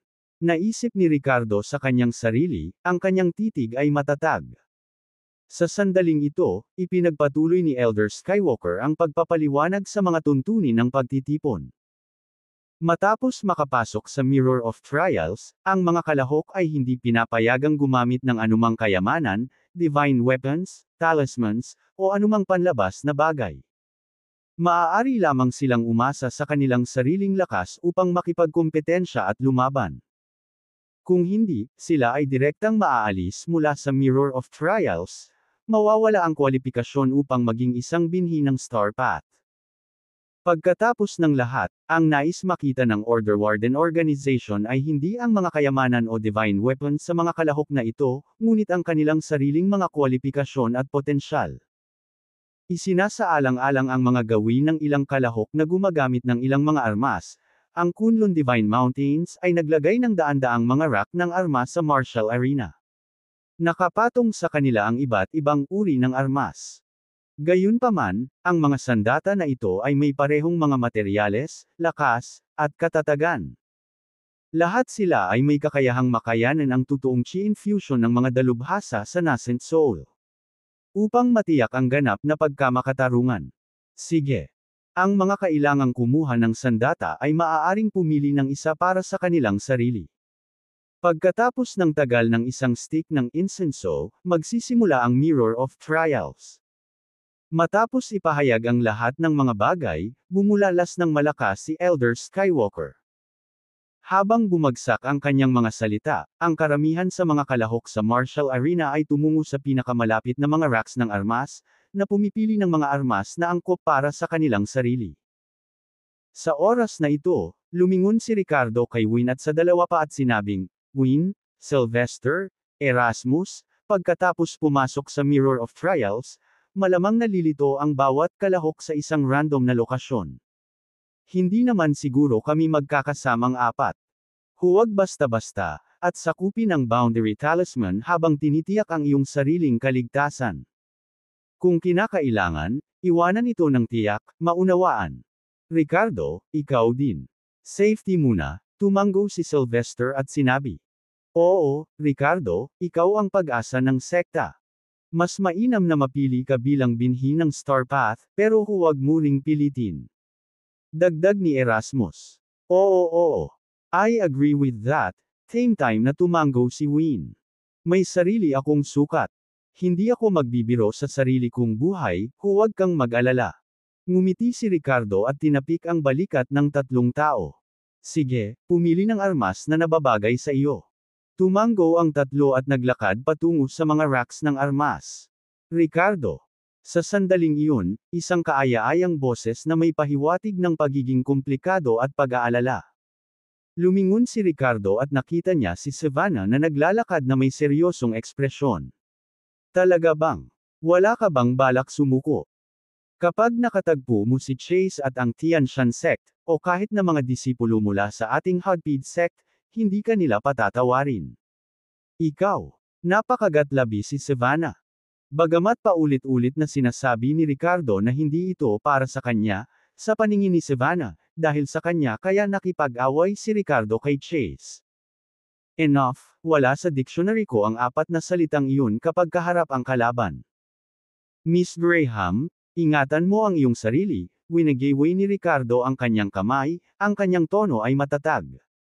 Nang makita ito, napabuntong hininga si Savannah at hindi na nagsalita pa. Samantala, nakatayo doon si Ricardo na hindi kumikibo. Bagamat dati na niyang ginagamit ang Glacial River Dragon Sparrow Blade, hindi talaga kailangan ni Ricardo ng armas. Ang mga sandata na ibinigay ng Kunlun Divine Mountains ay malamang na hindi mapantayan ang lakas ng kanyang sariling myriad forms na pisikal na katawan. Ang paggamit ng mga ito ay mas mababa kaysa umasa sa sarili niyang mga kamao at paa. Ang kanyang katawan ay ang pinakamahusay na sandata. Kabanata 829, Ricardo, mamamatay ka ba? Hindi may pasok ni Ricardo ang Dragon Ancestor Soul sa mga ordinaryong armas. Ito ay hindi gaanong epektibo kaysa sa kanyang sariling mga kamao at sipa. Kahit na ginamit ni Ricardo ang Glacial River Dragon Sparrow Blade noon, bilang isang latecomer, hindi pa siya nakatanggap ng formal na pagsasanay sa paggamit ng armas. Ginamit lang niya ang Glacial River Dragon Sparrow Blade dahil ito ay isang reward mula sa Hudpid sect, at maaari itong tumanggap ng isang Sword Soul. Upang sabihin na pinabura ni Ricardo ang talam ay magiging hindi tumpak. Bilang isang latecomer, naniniwala siya na ang kanyang sariling mga kamao at sipa ay ang pinakamahusay na armas. Ngayon, sa kanyang myriad forms na pisikal na katawan, siya ay kapantay ng isang ordinaryong divine weapon. Bakit kailangan pa niya ng ibang armas? Habang naghihintay si Ricardo sa pagbubukas ng salamin ng mga pagsubok pagkatapos magsunog ng insenso, may pumasok sa isip niya, at tumingin siya sa isang tiyak na direksyon. May nakita siyang figure na naglalakad palapit sa kanya. Ang figure ay may hawak na mahabang espada at nakasuot ng itim na suit, na may dampi ng masasamang aura sa kanilang mga mata na nakatutok kay Ricardo. Isa. Nang makita ni Ricardo ang figure, isang matalim na liwanag ang bumungad sa kanyang mga mata. Ang isang malakas na hangarin na pumatay ay agad na bumalot sa hangin. Dati, hiniling ni Ricardo kay Elder Fiery Dragon na patayin si isa para sa kanya. Ngunit ngayon, sinunod ng buong Sun Moon Sect ang kanyang mga utos, at ang lakas ni Ricardo ay tumaas. Kinansela niya ang dati niyang kasunduan kay Elder Fiery Dragon at nagplanong asikasuhin ito mismo. Ang personal na patayin si isa at ipaghiganti ang paghihirap ni Nora sa kanyang mga kamay. Sa hindi inaasahang pagkakataon, nakasalubong niya si isa dito. Ang mas ikinagulat ni Ricardo ay ang lakas ni isa ay umabot sa maagang yugto ng Nascent Soul. Ricardo, nagkataon lang. Ako, si isa, ay nakamit ang mga dakilang tagumpay sa aking paglilinang. Pagkatapos nitong Star Path Seed Selection Tournament, binalak kong bumalik sa Edoland para maghiganti sa iyo. Pero sa hindi inaasahan, nakilala kita dito. Parang pinagpala ako ng langit. Gusto nilang patayin kita ng maaga. Kinagat ni isa ang kanilang mga ngipin. Kinasusuklaman ni Ricardo si isa dahil sa ginawa niya kay Nora, at kinasusuklaman din ni isa si Ricardo. Kung hindi dahil kay Ricardo, matagal nang kinuha ni isa si Miranda. Kung hindi dahil kay Ricardo, si G. Austin, na dating napaka-prominent, ay hindi mapapaalis sa pamilya at mapipilitang tumakas na parang asong gala. Kung hindi dahil kay Ricardo, gagawin kaya ni isa ang self-mutilation, ganap na pinutol ang anumang posibilidad na maging lalaki. Siyempre, dahil din kay Ricardo kaya nahanap ni isa ang motibasyon para linangin at makamit ang kanilang kasalukuyang lakas. Ngumuso si Ricardo sa mga salita at sinabing, tunay ngang pinagpala ako ng langit. Pero parang gusto nilang palayain kita sa kaawa-awang buhay mo. Ganun ba? Ricardo, hindi ko inaasahan na aabot ka rin sa mid-nascent soul stage. Gayunpaman, huwag isipin na ang isang bahagyang bentahe sa lakas ay magbibigay daan sa iyo upang kumilos ng mayabang sa harap ko tulad ng ginawa mo noon. Noon, isa kang walang katulad na dalubhasa, samantalang ako ay isang ordinaryong tao lamang. Ngunit ngayon, ang aming mga lakas ay bahagyang naiiba, at malinaw na kung sino ang nakahihigit. Hahaha. Ipagdasal mo na sana hindi tayo magkita sa salamin ng mga pagsubok. Kung hindi, ikaw ay magiging isang patay na kaluluwa sa ilalim ng aking espada. Hindi man lang kita bibigyan ng pagkakataong gumamit ng escape anteng-anteng. Maghanda kang mamatay, Ricardo. Diretso na itinutok ni isa ang kanilang espada kay Ricardo, na nagmumula sa isang nakagigimbal na layuning pagpatay. Ngumisi si Ricardo, naningkit ang mga mata. Ibabalik ko ang pabor sa parehong mga salita. Sa sandaling ito, ang mga manunood mula sa iba't ibang sekta at pamilya sa nakapalibot na arena ay nakatuon lahat sa eksena sa ibaba. Sa kabila ng kadakilaan ng arena ng martial arts, maging ang mga kasamang tauhan ay mga magsasaka, na may natural na mas matalas na paningin kaysa sa mga ordinaryong tao. Nanatiling nakatutok ang tingin ni Claudia kay isa sa buong oras. Ang babaeng ito ay naglakbay kasama si isa at tinanggap ang katotohanan ng pagiging kanilang laruan.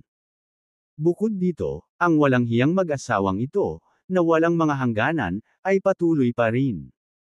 Kung ikukumpara sa matandang Arthur na iyon, mas bata at mas gwapo si isa. Si Claudia ay maaaring magkompromiso at maglingkod kay Arthur, kaya walang anumang hindi niya matanggap sa paglilingkod kay isa ngayon. Nakaupo sa mga kinatatayuan, ang tingin ni Claudia ay patuloy na nakatuon kay isa, at bigla siyang may natuklasan. Ricardo, ikaw ba yan? Ikaw na walang puso at kasuklam-suklam na jerk, sumasali ka rin sa Star Path Seed Selection Tournament. Ang liit ng mundo. Umupo roon si Claudia, na hindi sinasadyang ikinuyom ang kanyang kamao, at sa pamamagitan ng nagngangalit na mga ngipin, sinabi niya, sa susunod na segundo, ang kanyang ekspresyon ay nagbago ng hindi inaasahan, at ang kanyang mga mata ay naging matalas at hindi mapakali, na para bang siya ay neurotic. Nang makitang muli ni Claudia si Ricardo, hindi may larawan ang nararamdaman sa kanyang puso. Pinaghalong iba't ibang emosyon iyon. Alam niyang bulok na siya hanggang sa kaibuturan. Ang dating Ricardo ay hindi na muling tumingin sa kanya, lalo pat makipagkasundo sa kanya. At ngayon, mas naging imposible.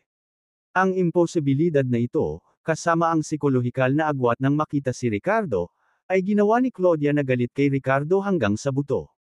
Ricardo, mamamatay ka ba? Talagang gagawin mo? Pumunta ka sa impyerno, ikaw bastard. Pumunta ka sa impyerno. Paulit-ulit na nagmura si Claudia sa kanyang puso. Ngunit sa sandaling naisip niya na si Ricardo ay talagang namamatay, sa ilang kadahilanan, ang kanyang puso ay walang laman. Boss! Noon lang, biglang naganap ang isang espesyal na pagbabago. Ang maaliwalas at napakalaking martial arts arena na makinis na ibabaw ay parang tubig. Biglang nawala ang mga kalahok na nakatayo sa martial arts arena. Isa-isa silang pumasok sa Mirror of Trials. Malabo na nakikita ng mga tao sa stand ang mga nagkalat na figure ng mga langgam sa mundo ng Mirror of Trials. Nagsimula na. Naway tumayo ang aking young master. Bas, kailangan mong mabuhay. Ang mga kasamang tao ay nanalangin sa loob para sa kanilang sariling mga kalahok. Sa sandaling ito, naramdaman lamang ni Ricardo ang pagbabago ng tanawin sa harap ng kanyang mga mata, at natagpuan niya ang kanyang sarili sa gitna ng isang primitive na gubat. Ang mga matataas na puno ay umakyat sa langit, isang tanawin na imposibleng makita sa modernong lipunan, posible lamang sa isang lugar na may tulad na mayamang espiritual na enerhiya. Hindi napigilan ni Ricardo na huminga ng malalim. Nakaramdam siya ng sobrang komportable sa espasyo nitong Mirror of Trials. Hindi lamang dahil sa mayamang espiritual na enerhiya dito, kundi dahil din sa isang tiyak na enerhiya na tumatagos sa lahat ng dako. Ito ang kapangyarihan ng araw at buwan. Maaaring ang enerhiyang ito ay ang kapangyarihan ng araw at buwan na aking hinihigop habang nililinang ang Sun Mundul Cultivation Technique. Bakit may napakaraming kapangyarihan ng araw at buwan sa salamin ng mga pagsubok na ito? Namilog ang mga mata ni Ricardo, at bulong niya sa sarili. Pagkatapos, isang ecstatic expression ang lumitaw sa kanyang mukha. Kabanata 830, Pagtitipon ng mga henyo. Sigurado si Ricardo, wala siyang nararamdamang mali. Ang ningning ng araw at buwan ang nagpapaliwanag sa mundong ito. Ang kapangyarihan ng araw at buwan ay talagang naruroon sa bawat sulok ng mundo. Ang labas ng mundo ay napuno din ng kapangyarihan ng araw at buwan, ngunit ito ay wala kahit saan na halos kasing konsentrada gaya ng sa salamin ng mga pagsubok. Ang pagkakaiba ay tulad ng agwat sa pagitan ng labas ng mundo at ang espiritual na enerhiya ng mga sinaunang martial sects. Hindi lamang ito puro, ngunit ito rin ay napakadalisay. Sinubukan ito ni Ricardo at na-activate ang Sun Mundul Cultivation Technique, na naging sanhi ng power of the sun and moon sa nakapaligid na kapaligiran na tumalon sa kanyang katawan na parang tubig. Ang kapangyarihang panlalaki ng araw ay nagpalakas sa kanyang pisikal na katawan, habang ang kapangyarihang pambabae ng buwan ay nagpalusog sa kanyang kaluluwa. Sobrang bilis. Sa bilis na ito, sa tagal ko sa Mirror of Trials, ang aking pisikal na katawan ay malamang na makapasok sa isang mas mataas na kaharian na lampas sa myriad forms at maabot ang antas ng Sky Shaker. Ang aking espiritual na lakas ay maaari ding umabot sa isang mas mataas na antas, makapasok sa internal fusion realm ng walang pag-aalinlangan. Bakas sa mga mata ni Ricardo ang tuwa. Naka-crossleg siya, puno ng ambisyon, handang magsaka ng direkta. Ang paghahanap ng iba pang kalahok at pag-agaw sa kanilang boundary talismans ay maaaring maghintay. Hanggat ang kanyang lakas ay lalong bumuti, bakit mag-alala na hindi maagaw ang isang boundary talisman? Sa sandaling ito, sa pagbukas ng salamin ng mga pagsubok, ang ibabaw ng martial arena ay muling naging isang transparent na parang salamin, at ang mga alon ay nawala. Sa isang sulyap, ito ay tila isang napakagandang higanteng screen. Hinahayaan ng lahat na masaksihan ang lahat ng nangyari sa loob ng Mirror of Trials, space. Siyempre, sa panunood lamang, imposibleng makita kung ano ang nangyayari sa pagitan ng mga kalahok. Tanging ang kontemporaryong sect master ng Kunlun Divine Mountains, na nakatayo sa tabi ni Elder Skywalker, ang nagmamanipula sa sinaunang Treasure Mirror of Trials. Para bang ang camera ay maaaring magpalipat-lipat ng mga pananaw, mag-zoom in sa mga eksena ng mga, na kalahok na nakakuha ng atensyon ng lahat. Ang salamin ng mga pagsubok mula sa Kunlun Divine Mountains ay talagang pambihira. Sa mataas na plataporma, ngumiti si Elder Skywalker at nagpuri. Si Master Ho, ang pinuno ng Kunlun, ay tumugon ng mapagpakumbaba ngunit hindi maitago ang bakas ng pagmamalaki sa kanyang mga mata. Elder Skywalker, nambobola mo kami. Karangalan namin para sa Kunlun Divine Mountains na mapili ang binhi ng Star Path sa loob ng Mirror of Trials. Ayon sa alamat, ang salamin ng mga pagsubok ay isang sinaunang kayamanan na nilikha ng ating Kunlun Patriarch. Hinati niya ng kutsilyo ang puso ng Kunlun Divine Mountains at nilagyan ito ng power of the Sun and Moon para likhain ang artifact na ito. Ang mundo sa loob ng salamin ng mga pagsubok ay nakonkreto ng sariling espiritual na lakas ni Kunlun Patriarch. Ang espasyong ito ay nag-aangkin na isang maliit na mundo, na may mga bundok, ilog, kagubatan, disyerto, at maging ang maliliit na araw at buwan na nakonkreto ng kapangyarihan ng araw at buwan. Mayroon itong pagsikat at paglubog ng araw, at pagwaks at paghina ng mga buwan. Bakas sa mukha ni Elder Skywalker ang paghanga. Si Kunlun Patriarch ay talagang napakatalino. Upang gawing konkreto ang isang maliit na mundo gamit ang kanyang espiritual na lakas, ang kanyang paglilinang ng kaluluwa ay walang kapantay, sa palagay ko ay maihahambing sa ilang primordial na mga Diyos. Ang paglilinang ng kaluluwa ay mula sa pinakamababang antas ng sensation hanggang sa subtlety, internal fusion, external release, at concretion. Ang pinakamataas na antas, concretion realm, ay nagbigay daan sa espiritual na lakas na magkatotoo na parang, lumilikha ng isang bagay mula sa wala. Gayunpaman, ang terminong konkreto na binanggit dito ay tumutukoy sa pagkonkreto ng espiritual na lakas sa isang tibak o ordinaryong mga bagay. Ngunit si Kunlun Patriarch ay nagawang ikonkreto ang isang nakangiting maliit na mundo gamit ang kanyang espiritual na lakas. Maaaring isipin ng isa kung gaano kakilakilabot ang kanyang kaluluwa at espiritual na paglilinang. Upang lumikha ng isang mundo na may isang pag-iisip, ang gayong pamamaraan ay tiyak na mas malakas kaysa sa kaharian ng konkreto, hindi talaga maisip.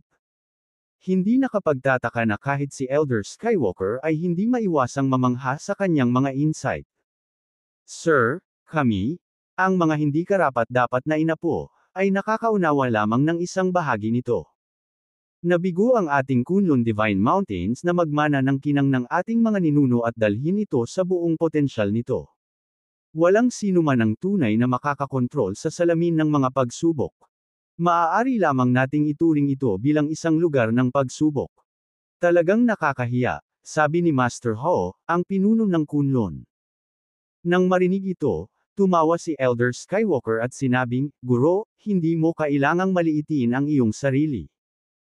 Ang Kunlun Divine Mountains ay isa na ngayon sa pinakamakapangyarihang sinaunang puwersa, at hindi nito nadumisan ang reputasyon ng mga ninuno ng iyong iginagalang na sekta.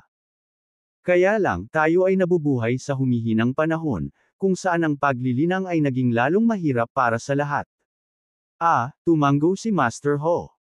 Pagkatapos, itinuon niya ang kanyang isip at ipinagpatuloy ang pagkontrol sa pananaw at mga eksena ng Mirror of Trials, na ipinapakita ang mga ito para mapanood ng lahat. Siyempre, ang pangunahing focus ay sa ilang, mga pangunahing individual, habang ang mga ordinaryong o hindi gaanong kilalang kalahok ay mabilis na naipasa. Kapag may kakaibang nangyari, magtatagal ang mga eksena. Sa sandaling ito, ang mga kalahok sa loob ng Mirror of Trials ay nagsimulang magtagpo sa isa't isa, na nagresulta sa matinding labanan. Tingnan mo. Hindi ba't si Leland Santiago, ang henyo mula sa Kunlun Divine Mountains? Balitang-balita na naintindihan niya ang isang lubhang dominanteng landas ng espasyo, na nagpapahintulot sa kanya na gumamit ng special na kapangyarihan. Siya ay hindi matatalo sa kanyang mga kapantay. Ngayon lang, napatay niya ang isang nascent soul late-stage cultivator na kasing dali ng pagputol ng gulay, bulalas ng isang tao. Oo. Siya ay talagang kahanga-hanga. Natural, ang pinuno ng Kunlun ay magbibigay pansin sa sitwasyon ng kanilang natatanging disipulo. Ang mga eksena ay hindi maiiwasang magwawalis kay Leland, ang pinakamataas na henyo ng Kunlun Divine Mountains, na nagpapahintulot sa lahat na masaksihan ang kanyang kapangyarihan. Ang landas ng kalawakan ay talagang isang makapangyarihan at natatanging batas ng landas ng langit. Ito ay gumanap ng isang mas malaking papel sa panahon ng mga labanan. Ang karunungan sa landas ng espasyo ay nagpapahintulot sa isa na masira ang espasyo, na nagiging sanhi ng pag-atake ng kalaban upang lumihis. Higit pa rito, pinaganya nito ang sariling pag-atake upang agad na maabot ang kalaban. Ang kakayahang ito na pansamantalang mag-teleport ay hindi dapat kutsain. Ngayon lang, nang makatagpo si Leland ng isang kalahok sa Nascent Soul late stage, direkta siyang nag-teleport sa likod nila at pinugutan sila ng ulo ng isang strike. Ito ay hindi kapani-paniwalang malinis at mahusay, na nakahuli sa kalaban. Hindi rin dapat maliitin si Adele Harper, ang diwata mula sa Panglay Fairy Island. Sinasabing nahawakan niya ang mga simulain ng tatlong magkakaibang landas sa Nascent Soul Realm, na nagpapakita ng nakakatakot na talento. Ang kombinasyon ng tatlong landas na ito ay nagwawasak. At saka, sabi nga, kasing ganda ng isang celestial being, komento ng isa pang tao. Kung makakatagpo ng anak ko si Adele sa salamin ng mga pagsubok, ito ay isang hindi inaasahang pagkikita. Sabi ng isang tao. Nagde-daydream ka. Retorted ng isa pa. Pambihira din ang paghabol mula sa Tian Shan sect. Talagang pinagkadalubhasaan niya ang landas ng mga tunay na batas sa Nascent Soul Realm, hindi lamang ang mga simulain. Sa pagkakataong ito, ang Ulrich na ipinadala ng Broken Pulse sect ay Kat-Anji Tangi din. Para sa mga kalahok mula sa Porter family ng Northern Border, isa sa apat na pinakamakapangyarihang sinaunang puwersa, walang partikular na kapansin-pansin sa kanila. Natural, ang pinuno ng Kunlun ay itutuon ng camera sa ilang kilala at kapansin-pansing mga henyo. Sa mga kinatatayuan ng manunood, marami ang mga talakayan, lahat tungkol sa mga sikat na henyo na lumalahok sa Star Path Seed Selection Tournament. Bagamat si Ricardo ang young master ng Sun Moon Sect, nanatili siyang hindi napapansin sa Mirror of Trials kung saan maraming henyo ang nagtipon. Hindi niya talaga makuha ang atensyon ng mga tao. Sinaunang puwersa, walang partikular na kapansin-pansin sa kanila. Natural, ang pinuno ng Kunlun ay itutuon ng camera sa ilang kilala at kapansin-pansing mga henyo. Sa mga kinatatayuan ng manunood, marami ang mga talakayan, lahat tungkol sa mga sikat na henyo na lumalahok sa Star Path Seed Selection Tournament. Bagamat si Ricardo ang young master ng Sun Moon Sect, nanatili siyang hindi napapansin sa Mirror of Trials kung saan maraming henyo ang nagtipon. Hindi niya talaga makuha ang atensyon ng mga tao.